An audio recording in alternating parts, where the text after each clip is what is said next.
हर हर महादेव दोस्तों, स्वागत है आपका मेरे YouTube चैनल दिव्य भक्ति में। तो कैसे हैं आप लोग? आशा करती हूँ कि स्वस्थ होंगे, मस्त होंगे। तो आज मैं आपके लिए लेके आई हूँ रवि प्रदोष व्रत की कथा।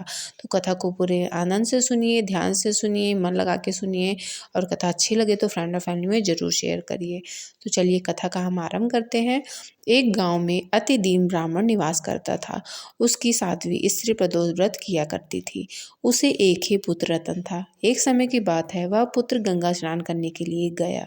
दुर्भाग्यवश मार्ग में चोरों ने उसे घेर लिया और वो कहने लगे कि हम तुम्हें मारेंगे, नहीं तुम अपने पिता के गुप्त धन के बारे में हमें बता दो।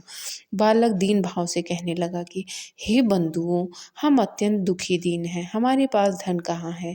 तब चोरों ने कहा कि तेरे पास इस पोटली में क्या बंधा है। बालक ने निसंकोच कहा कि मेरी माँ ने मेरे लिए रोटियां दी हैं।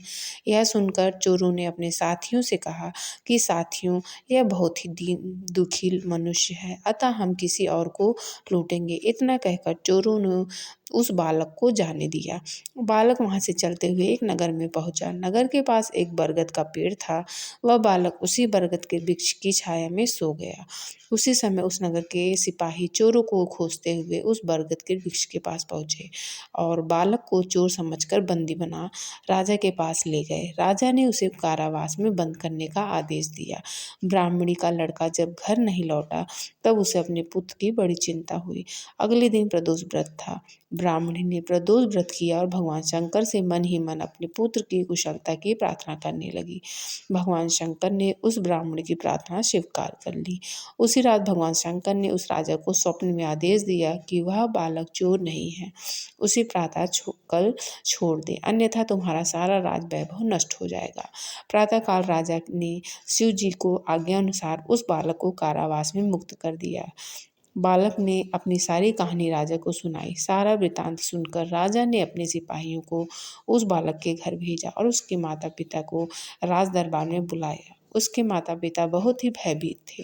राजा उन्हें भयभीत देखकर कहा कि आप भयभीत न हो, आपका बालक निर्दोष है। राजा ने ब्राह्मण को 5 गांव दान में दिए जिससे कि वो सुखपूर्वक अपना जीवन व्यतीत कर सके। इस तरह ब्राह्मण आनंद से रहने लगा। शिव जी की दया से उसकी दरिद्रता दूर हो गई। जो भी मनुष्य रवि प्रदोष व्रत को करता है वह सुखपूर्वक और निरोगी होकर अपना पूर्ण जीवन व्यतीत करता है। तो जोर से बोलिए जय श्री शंकर, हर हर महादेव। तो चलिए मिलते हैं एक और नई वीडियो के साथ, तब तक के लिए हर हर महादेव।